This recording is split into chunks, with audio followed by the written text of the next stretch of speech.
ओम नमो भगवते वासुदेवाय। जय श्रीकृष्ण। राधे राधे। শ্রীমদ্ ভগবত গীতা এটি এমন একমাত্র ধর্মগ্রন্থ যা মানুষকে সঠিক পথে চলতে শেখায়। সংসার জ্বালায় মানুষ যখন দিশাহারা হয়ে পড়ে, ঠিক তখনই গীতা পাঠ বা গীতার বাণী শ্রবণ করলে মানসিক শক্তি লাভ করা যায়, জীবনে শান্তি লাভ করা যায়। ভগবত গীতা হল 18টি অধ্যায় এবং 700টি শ্লোকের একটি বিরাট সম্ভার, যা শুদ্ধ সংস্কৃত ও বাংলা ভাষায় লেখা, যা সবার পক্ষে পড়া ও বোঝা একটু কঠিন হয়ে পড়ে। আজ শ্রীমদ্ ভগবত গীতার বেশ কয়েকটি শ্লোক সাধারণ বাংলা ভাষায় আপনাদের সামনে আলোচনা করতে চলেছি, যা সকলের জীবনের প্রতিটি পদক্ষেপে কাজে লাগবে। আমি নিশ্চিত এই ভিডিওটি দেখার পর আপনারা অবশ্যই মানসিক শান্তি লাভ করবেন। প্রিয় ভক্তগণ, তাহলে আসুন জেনে নেওয়া যাক শ্রীমদ্ ভগবত গীতার অতীব মূল্যবান কিছু কথা।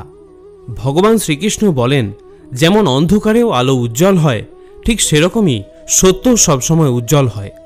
এই জন্য মানুষকে সবসময় সত্যের পথেই থাকা উচিত। যা ঘটে গেছে তা ভালোর জন্যই ঘটেছে, আর যা ঘটবে তাও ভালোর জন্যই ঘটবে, আর যা ঘটছে তাও আমাদের ভালোর জন্যই ঘটছে। ভগবান আমাদের সেটা দেন না যেটা আমাদের ভালো লাগে, ভগবান আমাদের সেটাই দেন যেটা আমাদের জন্য ভালো। এই পরম সত্যি যিনি উপলব্ধি করতে পারেন, তিনি মনুষ্য মধ্যে সর্বশ্রেষ্ঠ হয়ে থাকেন। সুখ দুঃখ, মান অপমান, লাভ ক্ষতি, এই বিভিন্ন পরিস্থিতিতে তিনি অটল থাকতে পারেন। এই রকম ব্যক্তিকে ভগবত গীতায় স্থিতপ্রজ্ঞ বলা হয়েছে। তাই শ্রীকৃষ্ণ অর্জুনকে উদ্দেশ্য করে বলেন, হে অর্জুন, তুমি স্থিতপ্রজ্ঞ হওয়ার চেষ্টা করো। তোমার কি হারিয়ে গেছে যে তুমি কাঁদছ? তুমি কি কিছু এনেছিলে যা হারিয়ে গেছে? তুমি কি কিছু সৃষ্টি করেছ যা নষ্ট হয়ে গেছে? না, না তো তুমি সঙ্গে করে কিছু এনেছ, আর না তো তুমি সাথে করে কিছু নিয়ে যেতে পারবে। তুমি এই পৃথিবীতে খালি হাতেই এসেছ, আর তোমাকে এখান থেকে খালি হাতেই যেতে হবে। যা আজ তোমার বলে দাবি করো তা গতকাল অন্য কারো ছিল, কিন্তু আগামীকাল তা অন্য কারো হয়ে যাবে। পরিবর্তনই হলো সংসারের নিয়ম। তুমি যেটা নিজের মনে করে মগ্ন হয়ে আছো, এই প্রসন্নতাই তোমার দুঃখের প্রধান কারণ হয়ে দাঁড়াবে। মনে রেখো, কোনো জাগতিক বস্তুই তোমার নিজের নয়। সেটা বস্তু হোক বা ব্যক্তি, সেটা অনুভূতি হোক বা উপলব্ধি। যাকে তুমি মৃত্যু ভাবো, সেটাই হলো আসল জীবন। মহাকাল তোমাকে এক মুহূর্তে কোটি লোকের অধিপতিও করে দিতে পারে, আবার নিঃস্বও করে দিতে পারে। তোমার আমার ছোট বড়, আপন পর, এইসব অনুভূতি মন থেকে মুছে দাও, তাহলে তুমি সবার আর সবাই তোমার হয়ে যাবে। ভগবান শ্রীকৃষ্ণ বলেন, যে ব্যক্তির মধ্যে জ্ঞানের অভাব এবং ঈশ্বরে বিশ্বাসের অভাব থাকে, সেই ব্যক্তি জীবনে কখনো সুখ ও শান্তি লাভ করতে পারে না। কে কি করছে, কিভাবে করছে, কেন করছে, এসব থেকে যত দূরে থাকবে ততই তুমি সুখে থাকবে। একজন বিবেকবান মানুষ যখন সম্পর্ক টিকিয়ে রাখা বন্ধ করে দেয়, তখন বুঝবে তার আত্মসম্মানে নিশ্চয়ই কোথাও আঘাত লেগেছে। মোহ বা টান তার উপরই অনুভব করো যার ওপর তোমার সত্যিকারের অধিকার রয়েছে। যার ওপর তোমার অধিকার নেই, তার ওপর মোহ বা টান অনুভব করাই উচিত নয়। যারা অন্যের কষ্ট বোঝে, যাদের মমতা আছে এবং যারা হৃদয় থেকে শুদ্ধ, তাদের আর জন্মগ্রহণ করতে হয় না। তোমার কর্মই তোমার আসল পরিচয়, না হলে এক নামের তো হাজারো মানুষ থাকতে পারে। যা হওয়ার থাকে তা হয়েই থাকে, আর যা হওয়ার নয় তা কখনোই হয় না। এই দৃঢ়তা যাদের মনে থাকে, তারা কখনো দুশ্চিন্তা করেন না। কর্ম এমন একটি ফসল যা একজন ব্যক্তিকে যে কোনো পরিস্থিতিতে কাটতেই হয়। তাই সর্বদা ভালো বীজ বপন করুন, যাতে ফসলটাও ভালোই হয়। আমরা নিজেরা নিজেদেরকে যতটা বদলাতে পারি, আর কেউ আমাদের সেভাবে বদলাতে পারে না। অন্য কেউ আপনার ব্যাপারে কি ভাবছে সেটা গুরুত্বপূর্ণ নয়। গুরুত্বপূর্ণ হলো সেটা যেটা আপনি আপনার ব্যাপারে ভাবেন। কারোর ব্যাপারে শুধুমাত্র অনুমান করেই তার ভুল ধরবেন না। আপনি হয়তো জানেনও না যে তার জীবনে কি প্রতিবন্ধকতা চলছে। ভগবত গীতার কর্মসন্ন্যাস যোগে শ্রীকৃষ্ণ বলছেন, তদ্বুদ্ধয়ো তদাত্মান তন্নিষ্ঠা তৎপরায়ণা গচ্ছন্তো পুনরাবৃত্তিম জ্ঞান নির্ধুত কলমশা। যার বুদ্ধি ভগবানের প্রতি উন্মুখ হয়েছে, মন ভগবানের চিন্তায় একাগ্র হয়েছে, নিষ্ঠা ভগবানের দৃঢ় হয়েছে, এবং যিনি ভগবানকে তার একমাত্র আশ্রয় বলে গ্রহণ করেছেন, জ্ঞানের দ্বারা তার সমস্ত কলুষ সম্পূর্ণরূপে বিধৌত হয়েছে এবং তিনি জন্মমৃত্যুর বন্ধন থেকে মুক্ত হয়েছেন। ভগবান শ্রীকৃষ্ণই হলেন পরম তত্ত্ব। সম্পূর্ণ ভগবদ্ গীতা শ্রীকৃষ্ণের ভগবত্তার কথাই ঘোষণা করেছে। সমস্ত বৈদিক শাস্ত্রেও সেই একই কথা বলা হয়েছে। তত্ত্ববিদেরা পরতত্ত্বকে ব্রহ্ম, পরমাত্মা ও ভগবান রূপে জানেন। ভগবান হলেন পরম তত্ত্বের শেষ কথা, তার ঊর্ধ্বে আর কিছুই নেই। ভগবানও বলছেন, মত্ত পরতরং নান্যম কিঞ্চিদস্তি ধনঞ্জয়। হে অর্জুন, আমার থেকে শ্রেষ্ঠ আর কেউই নয়। নির্বিশেষ ব্রহ্ম সম্বন্ধেও শ্রীকৃষ্ণ বলেছেন, ব্রহ্মণো হি প্রতিষ্ঠাহম। আমি নির্বিশেষ ব্রহ্মের আশ্রয়। সুতরাং সর্বতভাবে শ্রীকৃষ্ণই হলেন পরাৎপর তত্ত্ব, যার মন, বুদ্ধি, নিষ্ঠা ও আশ্রয় ভগবান শ্রীকৃষ্ণতেই নিত্য কেন্দ্রীভূত, অর্থাৎ যিনি পূর্ণরূপে শ্রীকৃষ্ণের শরণাগত, তিনি নিঃসন্দেহে সমস্ত পাপ থেকে মুক্ত হয়ে পূর্ণ জ্ঞানে পরম সত্যকে উপলব্ধি করতে পারেন। কৃষ্ণভক্ত পূর্ণরূপে ভগবান শ্রীকৃষ্ণের অচিন্ত ভেদাভেদ তত্ত্ব উপলব্ধি করতে পারেন। এই দিব্যজ্ঞান প্রাপ্ত হয়ে তিনি অবিচলিতভাবে মুক্তির পথে এগিয়ে চলেন। একজন প্রকৃত কৃষ্ণভক্ত কখনোই জাতি অথবা কুলের মধ্যে পার্থক্য বিচার করে না। সমাজ ব্যবস্থার পরিপ্রেক্ষিতে একজন ব্রাহ্মণ একজন চণ্ডালের থেকে আলাদা হতে পারে, অথবা একটি কুকুর, একটি গরু অথবা একটি হাতি জাতিগতভাবে ভিন্ন হতে পারে, কিন্তু ভগবত তত্ত্বজ্ঞানীর দৃষ্টিতে এই দেহজাত ভেদগুলি সম্পূর্ণ নিরর্থক। ভগবান বলছেন, বিদ্যা বিনয় সম্পন্নে ব্রাহ্মণে গবি হস্তিনী শুনি চৈব সপাকে চপণ্ডিতা সমদর্শিনা। জ্ঞানমান পণ্ডিতেরা বিদ্যা বিনয় সম্পন্ন ব্রাহ্মণ, গাভী, হস্তি, কুকুর ও চণ্ডাল সকলের প্রতি সমদর্শী হন। পরম তত্ত্বের এই উপলব্ধিই হল প্রকৃত জ্ঞান। জাতিবর্ণ নির্বিশেষে ভগবান সকলকেই সমানভাবে কৃপা করে থাকেন, কারণ তিনি প্রতিটি জীবকেই তার সখা বলে মনে করেন, তার বন্ধু বলে মনে করেন এবং জীবের অবস্থা নির্বিশেষে পরমাত্মা রূপে সর্বদাই তার সঙ্গে বিরাজ করেন। চণ্ডাল এবং ব্রাহ্মণের দেহ ভিন্ন হলেও ভগবান তাদের উভয়ের সঙ্গেই পরমাত্মা রূপে বিরাজমান। জড়া প্রকৃতির ভিন্ন ভিন্ন গুণের প্রভাবে জড় দেহের সৃষ্টি হয়, কিন্তু দেহের মধ্যে থাকা জীবাত্মা ও পরমাত্মা একই চিন্ময় গুণ সম্পন্ন। গুণগতভাবে এক হলেও জীবাত্মা এবং পরমাত্মার আয়তন ভিন্ন, কারণ জীবাত্মা কেবল একটি দেহেই থাকতে পারে, কিন্তু পরমাত্মা প্রত্যেক দেহে বিরাজমান থাকে। যারা কৃষ্ণ ভাবনায় ভাবিত তারা এই তত্ত্ব সম্পূর্ণরূপে অবগত, তাই তিনি হলেন প্রকৃত জ্ঞানী এবং সমদৃষ্টি সম্পন্ন। অর্জুনকে উদ্দেশ্য করে তিনি সমগ্র মানবজাতিকে বলেন, হে অর্জুন, আমার দ্বারাই এই সমগ্র জগতে সৃষ্টি হয়েছে। সৃষ্টির পূর্বেও আমি ছিলাম এবং সব কিছু ধ্বংস হয়ে যাবার পরেও আমি থাকব। আমার মধ্যেই সব কিছু অবস্থান করে আছে এবং আমিও সব কিছুর মধ্যেই অবস্থান করে আছি। তুমি যা কিছু দেখতে পারো, স্পর্শ করতে পারো, স্বাদ গ্রহণ করতে পারো, শুনতে পারো, সেই সবই আমি। এই নদী, পাহাড়, সূর্য, গ্রহ নক্ষত্র, চাঁদ তারা সব আমি সৃষ্টি করেছি। আমি ভগবান সৃষ্টি করেছি। আবার আমি শয়তান, রাক্ষস এবং মনুষ্যকেও সৃষ্টি করেছি। হে অর্জুন, আমি জলের রস, চন্দ্র সূর্যের জ্যোতি, চার বেদের ওমকার, আকাশের শব্দ এবং মনুষ্যের মধ্যে পুরুষাকার রূপে বিরাজ করি। সর্বভূতের হৃদয়স্থিত সকল জীবের আত্মা আমি এবং সর্বভূতের আদি, মধ্য এবং অন্তও আমি। আমি সর্বব্যাপী, সব কিছুর মধ্যেই আমি আছি।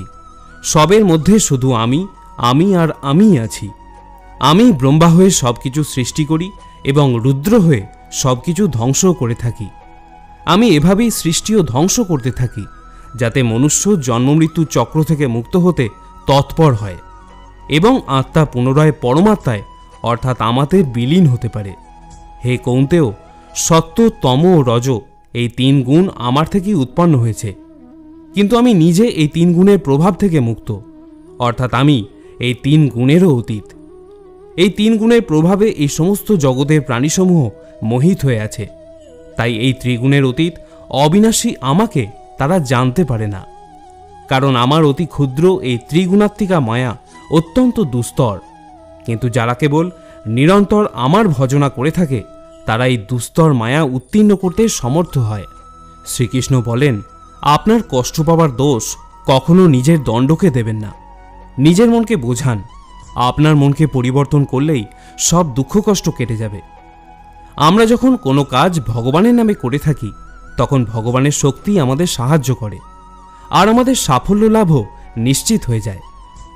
সদা সন্দেহকারী ব্যক্তির প্রসন্নতা পাওয়া না তো এই জীবনে সম্ভব, আর না তো অন্য জীবনে। তাই যারা অতিরিক্ত সন্দেহপ্রবণ, তাদের খুশি করা বন্ধ করে দিন।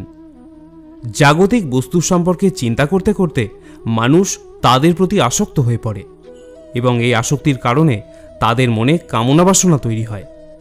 আর যদি এই কামনা বাসনা পূর্ণ না হয়, তাহলে তাদের মনে ক্রোধের জন্ম হয়।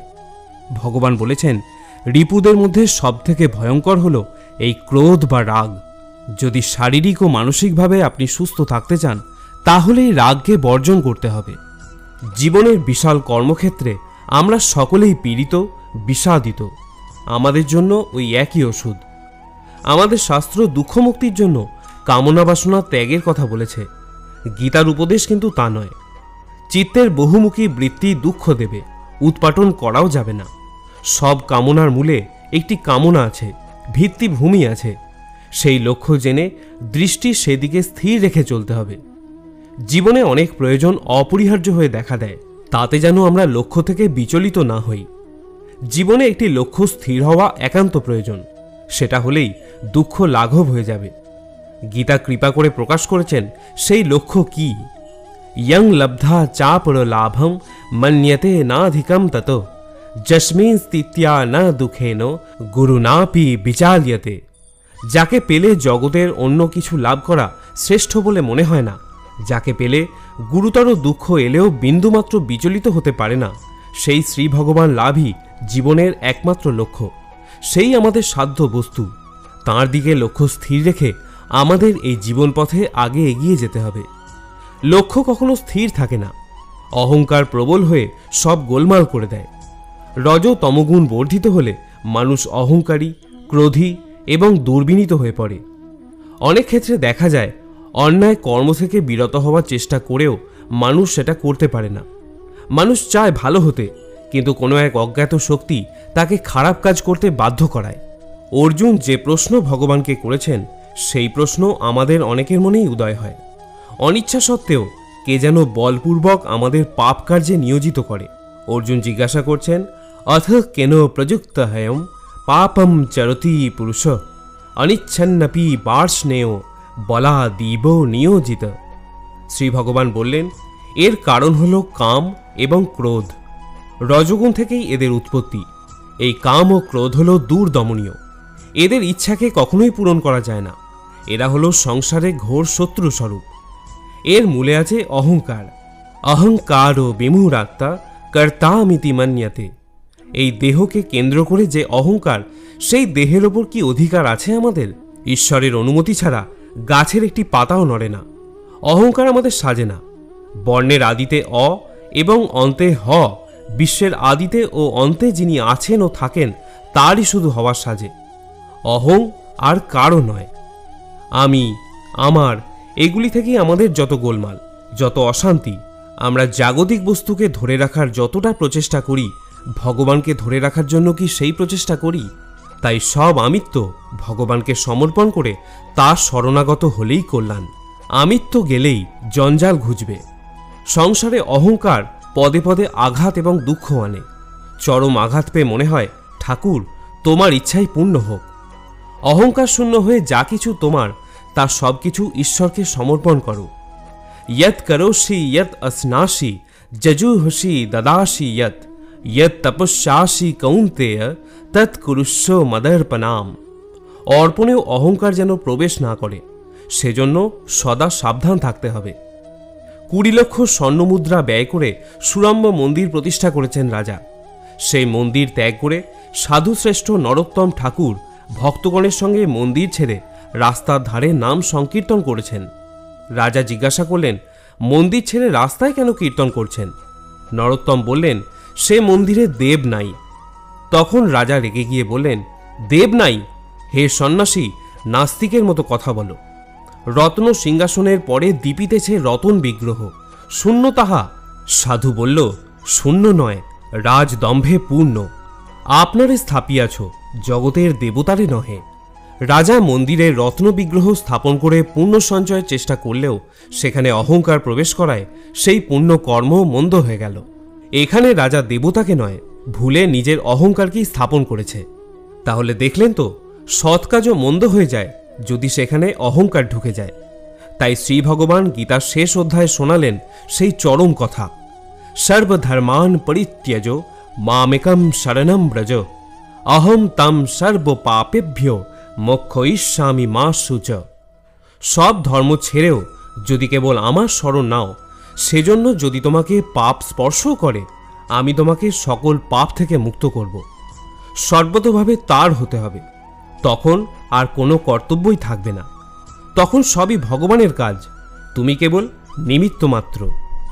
সর্বতভাবে তার শরণাগতি, এটাই হলো শ্রেষ্ঠ পন্থা, এবং এই শরণাগতি এলেই পরম কল্যাণ। গীতার সার কথা হলো এটাই। এই কথা আমরা শুনেও শুনি না, বুঝেও বুঝি না। অহংকার অনেক প্রকারের, তা দূর করবার কোনো চেষ্টাই আমরা করি না। শাস্ত্রের কথা, শাস্ত্রের ভাষা আমাদের মন স্পর্শ করে না। আমাদের অবস্থা যেমন নদীর স্রোতে পড়েছে একটি বিরাট হাতি, প্রবল স্রোতে তার প্রাণ ওষ্ঠাগত, কিছুতেই উঠতে পারছে না। কিন্তু সেই নদীর স্রোতে ছোট ছোট মাছ আনন্দের সাঁতার কেটে চলেছে। মাছ হাতিকে বলছে, কেন এত কষ্ট পাচ্ছ, এসো না আমাদের মতো। মাছের ভাষা হাতি বুঝতে পারে না, তার পথে চলতে পারে না। যেমন ভক্তের ভাষা অভক্তেরা বোঝে না, বিষয়ীরা কর্ণপাতও করে না। তাদের কাছে এই জীবনটা মনে হয় সংগ্রামময়, দুঃখ ভরা। কিন্তু যিনি পুরুষোত্তমকে ভালোবেসেছেন, মঙ্গলকামী সখা বলে জেনেছেন, তার জীবনে কোনো দুঃখ নাই। বিপদ আপদ যাই আসুক, তাকে উদ্বেগ দিতে পারে না, তার শান্তি কখনোই নষ্ট করতে পারে না। এই দুঃখ ভরা সংসারেই ঋষিরা অনুভব করেছেন আনন্দ ভরা মধুময়তা। মধু বাতা ঋতয়াতে মধু শরন্তি সিন্ধব, অফুরন্ত মধু, অনাবিল আনন্দ। কারণ মধু ব্রহ্মের সঙ্গে, আনন্দময় ভগবানের সঙ্গে তারা ছিলেন নিত্যযুক্ত। শ্রী ভগবানকে আপনজন, প্রিয় ও সর্বভূতের বন্ধু বলে যিনি জানেন, তিনিই শান্তি লাভ করেন। ভগবদ্ গীতায় এটাই হলো ভগবানের বাণী, সুহৃদম সর্বভূতানাম জ্ঞাত্তা মাম শান্তিমৃচ্ছতি। অর্থাৎ সর্বভূতের বন্ধু বলে যে আমাকে জানবে, সেই শান্তি লাভ করবে। হে পার্থ, যাদের আমার প্রতি বিশ্বাস নেই, আমার প্রতি ভক্তি নেই, তারা আমাকে লাভ করতে না পেরে এই জন্মমৃত্যুর চক্রে আবদ্ধ হয়ে ঘুরতে থাকে, এই ভৌতিক জগতে বারংবার আসতেই থাকে। হে অর্জুন, যারা আমার পরম ভক্ত, যারা সর্বদাই আমাকে স্মরণ করে, একক চিত্তে আমার উপাসনা করে, তাদের প্রত্যেকের কল্যাণের দায়িত্ব আমি স্বয়ং নিয়ে থাকি। যতটা সম্ভব চুপ করে থাকাই শ্রেয়, কারণ অতিরিক্ত কথা মানুষকে বেশি করে অপরাধ করতে বাধ্য করায়। হাজারটা ভালো কাজ করার পরেও যদি তুমি একটা খারাপ কাজ করো, তাহলে লোকে শুধু তোমার খারাপ কাজটাই মনে রাখবে। তাই লোক কি ভাবছে তাতে কর্ণপাত করো না, নিজের আদর্শকে সম্মান করো আর কর্ম করতে থাকো। তুমি আজ যে কর্ম করছো, তার ফল তুমি আগামী দিনে অবশ্যই পাবে। আর আজ তোমার কাছে যা কিছুই থাকুক, সেটা তোমার অতীতের কৃতকর্মের ফল। ভগবান বলেন, তোমার অতীতকে পরিবর্তন করার ক্ষমতা তো আমার নেই, কিন্তু তুমি যদি চাও, তাহলে তোমার বর্তমান কর্মের দ্বারা আমি তোমার ভবিষ্যৎ অবশ্যই পরিবর্তন করতে পারি। হে পার্থ, আমি কারো ভাগ্য তৈরি করি না, সবাই তাদের ভাগ্য নিজেরাই তৈরি করে। ভালো কর্ম সেটা নয় যার ফলাফল সর্বদা ভালো হয়। ভালো কর্ম হলো সেটা যার উদ্দেশ্য কখনো খারাপ হয় না, আর ভালো উদ্দেশ্য নিয়ে করা কাজ কখনো বৃথাও যায় না। কোনো একটি কাজ করার আগে আমাদের চিন্তা করা উচিত, কিন্তু এতটাও চিন্তা করা উচিত নয় যাতে কাজটাই খারাপ হয়ে যায়, কারণ প্রয়োজনের থেকে বেশি চিন্তা দুশ্চিন্তায় পরিণত হয়। আমরা যখন কোনো কাজ ভগবানের নামে করে থাকি, তখন ভগবানের শক্তি আমাদের সাহায্য করে। আপনার পরিস্থিতি পরমাত্মাকে সঁপে দিন, কারণ যতটা পরিশ্রম আপনি সারা জীবনে করে উঠতে পারবেন, পরমাত্মা চাইলে তা এক মুহূর্তে করে দিতে পারেন। যে মানুষকে ভগবান পছন্দ করেন, যাকে তিনি নিজের একজন বিশেষ বলে মনে করেন, তাকে তিনি বারবার ব্যর্থ করেন, তার জীবনে বারবার অনেক বাধা দিয়ে থাকেন। যদি আপনি বারবার হেরে যান, যদি আপনি বারবার ব্যর্থ হন, তাহলে এটা একটা সংকেত যে ভগবান আপনাকে আরও আগে এগিয়ে নিয়ে যেতে চান। কারোর সাথে ছলনা করলে বা ঠকালে আপনার কপালেও একদিন তাই জুটবে। আজ নয়তো কাল, কিন্তু পরিস্থিতি আপনাকে তার পরিণাম নিশ্চয়ই দেবে।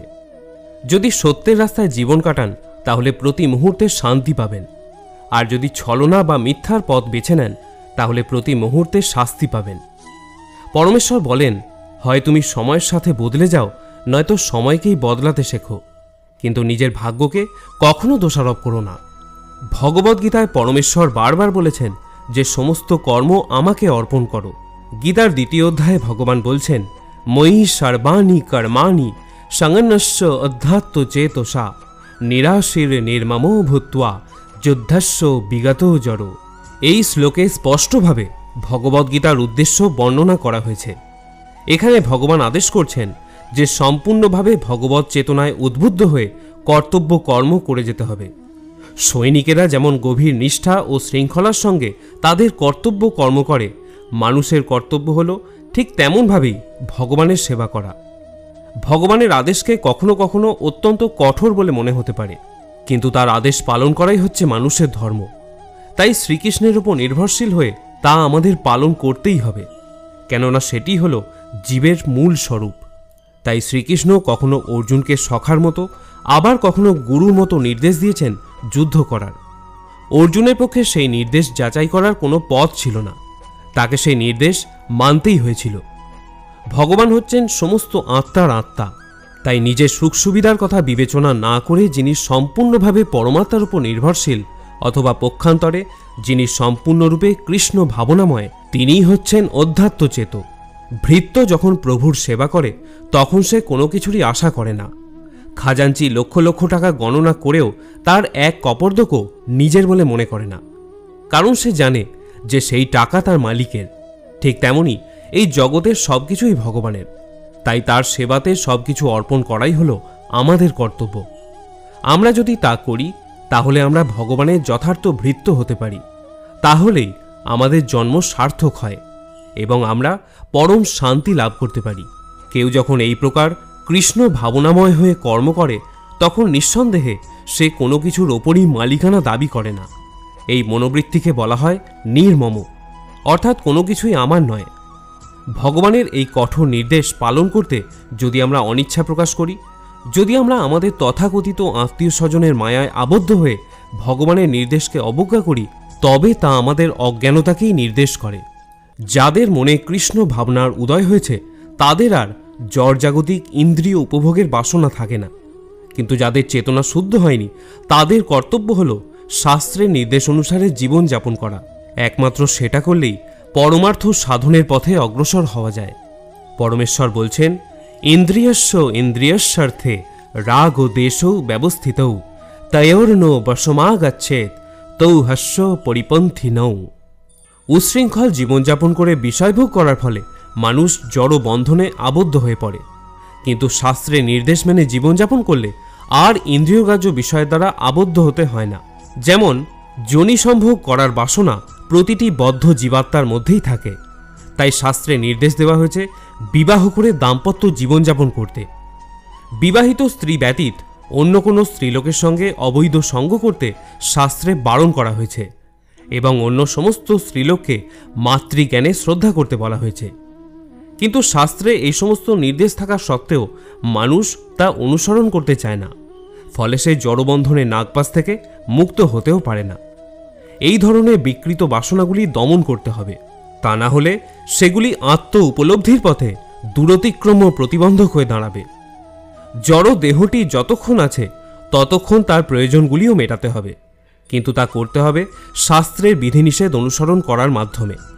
আর তা সত্ত্বেও আমাদের সতর্ক থাকতে হবে যাতে কোনো রকম দুর্ঘটনা না ঘটে।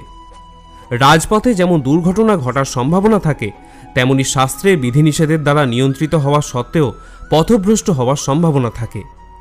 বহুকাল ধরে এই জড়া প্রকৃতির সংসর্গের ফলে আমাদের ইন্দ্রিয় সুখ ভোগ করার ইচ্ছা অত্যন্ত প্রবল, তাই নিয়ন্ত্রিত ইন্দ্রিয় সুখ ভোগ করলেও প্রতি পদক্ষেপে অধঃপতিত হওয়ার সম্ভাবনা থেকে যায়।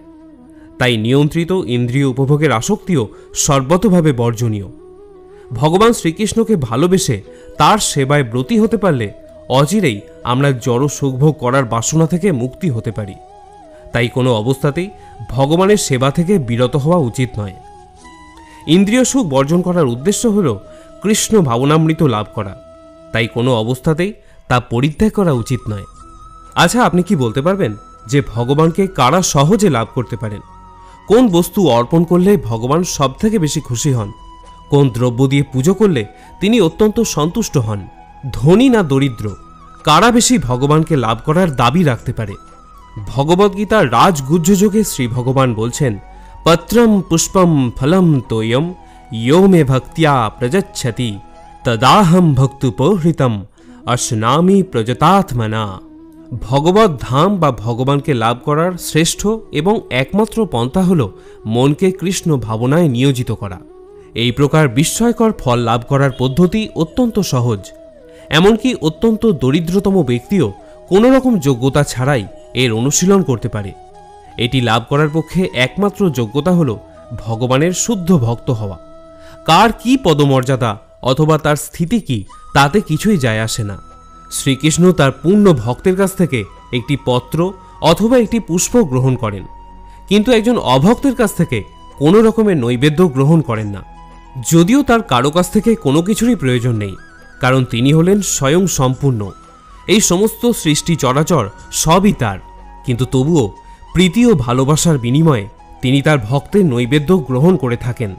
কৃষ্ণের সান্নিধ্য লাভ করার উপায় যে একমাত্র ভক্তি, সেই কথাটিকে জোর দিয়ে ঘোষণা করবার জন্যই ভক্তি শব্দটি এই শ্লোকে দুবার উল্লেখ করা হয়েছে। অন্য কোনো উপায়ে, যেমন কেউ যদি ব্রাহ্মণ হয়, শিক্ষিত পণ্ডিত হয়, ধন বিত্তশালী হয় অথবা বড় দার্শনিক হয়, তবুও তারা কৃষ্ণকে কোনো কিছু নৈবেদ্য গ্রহণ করাতে অনুপ্রাণিত করতে পারে না। ভক্তির মৌলিক বিধান ব্যতীত কারোর কাছ থেকে কোনো কিছুই তিনি গ্রহণ করেন না। এই ধরাধামে যদি কেউ মনুষ্য জন্ম প্রাপ্ত হয়, তাহলে তাকে কর্ম করতেই হয়।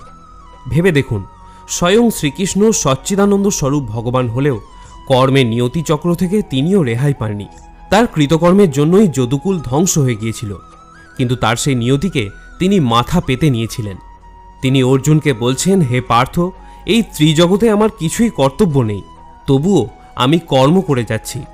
ন মে পার্থাস্তি কর্তব্যম ত্রিষু লোকেষু কিঞ্চনা নান ব্যাপ্ত্যম ব্যাপ্তব্যম বর্ত এব চ কর্মণি। ভগবান যখন এই পৃথিবীতে অবতরণ করেন, তখন তিনি জীবের সর্বাঙ্গীন মঙ্গল সাধনের জন্য এই সমস্ত শাস্ত্রীয় বিধিনিষেধের তাৎপর্য ও তাদের একান্ত প্রয়োজনীয়তার কথা মানুষকে বুঝিয়ে দেন। ভগবান হলেন সমস্ত জগতের পিতা, তাই জীব যদি বিপদগামী হয়ে পথভ্রষ্ট হয়, পক্ষান্তরে ভগবানই তার জন্য দায়ী হন। তাই মানুষ যখন শাস্ত্রের অনুশাসন না মেনে যথেচ্ছাচার করতে শুরু করে, তখন ভগবান নিজে অবতরণ করে পুনরায় সমাজের শান্তি শৃঙ্খলা প্রতিষ্ঠা করেন। তেমনি আমাদের মনে রাখতে হবে, ভগবানের পদাঙ্ক অনুসরণ করাই আমাদের কর্তব্য, ভগবানকে অনুকরণ করা নয়। অনুসরণ করা আর অনুকরণ করা এক পর্যায়ভুক্ত নয়। ভগবান তার শৈশবে গোবর্ধন পর্বত তুলে ধরেছিলেন, কিন্তু তাকে অনুকরণ করে আমরা কি গোবর্ধন পর্বত তুলতে পারব? কোনো মানুষের পক্ষেই তা করা সম্ভব নয়। ভগবানের সমস্ত লীলাই অসাধারণ। তার লীলা অনুকরণ করে ভগবান হবার চেষ্টা করা মূর্খতারই নামান্তর। তাই আমাদের কর্তব্য হল তাকে অনুসরণ করে আমাদের জীবনের প্রকৃত উদ্দেশ্য খুঁজে পাওয়া। কোনো অবস্থাতেই তার অস্বাভাবিক লীলার অনুকরণ করা আমাদের কর্তব্য হতে পারে না। সমুদ্র মন্থনের সময় বিশ্ব চরাচরকে রক্ষা করার জন্য মহাদেব বিষ পান করেছিলেন, কিন্তু কোনো সাধারণ মানুষ যদি ভগবানকে অনুকরণ করে সেই বিষ পান করেন, ভেবে দেখুন তার পরিণতি কি হতে পারে। সমাজে কিছু মূর্খ লোককে আপনি দেখবেন, যারা নিজেদের মহাদেবের ভক্ত বলে প্রচার করে এবং মহাদেবের বিষ খাবার অনুকরণ করে গাঁজা প্রভৃতি মাদকদ্রব্য সেবন করে। তারা জানে না এর মাধ্যমে তারা মৃত্যুকেই ডেকে আনছে। তেমনি কিছু ভণ্ড কৃষ্ণভক্ত দেখা যায়, যারা নিজেদের ইন্দ্রিয় তৃপ্তি করবার জন্য ভগবানের অতি অন্তরঙ্গ লীলা রাসলীলার অনুকরণ করে। তারা ভেবেও দেখে না ভগবানের মতো গোবর্ধন পর্বত তোলবার ক্ষমতা তাদের নেই। তাই শক্তিমানকে অনুকরণ না করে তাদের অনুসরণ করাই হলো আমাদের কর্তব্য। আমাদের শিক্ষা দেবার জন্য ভগবান যে সমস্ত উপদেশ দিয়ে গেছেন, তা পালন করলেই আমাদের পরমার্থ সাধিত হবে। কিন্তু তা না করে যদি আমরা নিজেরাই ভগবান সাজতে যাই, তাহলে আমাদের অধঃপতন অনিবার্য হয়ে যায়। আজকের জগতে বহু অবতারের দেখা পাওয়া যায়। লোক ঠকাবার জন্য অনেক ভণ্ড নিজেদেরকে ভগবানের অবতার বলে প্রচার করে, কিন্তু সর্বশক্তিমান ভগবানের শক্তিমত্তার এক কণাও তাদের মধ্যে দেখা যায় কি? স্বয়ং বিচার করে দেখুন। শ্রোতা বন্ধুরা, আমি আশা করব ভগবত ভক্তির এই কথাগুলি আপনার ভালো লেগে থাকবে। সনাতন ধর্মকে আরও বেশি বেশি করে প্রচারের নিমিত্ত গীতার এই সার কথা আপনার আপনজনদের সাথেও শেয়ার করুন, যাতে তারাও পরমাত্মার স্নেহ ছায়ায় অপার শান্তি লাভ করতে পারে এবং তার সাথে আপনারও মঙ্গল হয়। আপনাকে অনুরোধ করব ভিডিওটিতে অবশ্যই একটি লাইক করবেন এবং কমেন্টে জয় শ্রীকৃষ্ণ লিখতে ভুলবেন না। আজ এখানেই আলোচনা শেষ করছি। আবার দেখা হবে পরে আরেকটি ভিডিওতে। ততক্ষণের জন্য ভালো থাকুন, সুস্থ থাকুন। জয় শ্রীকৃষ্ণ।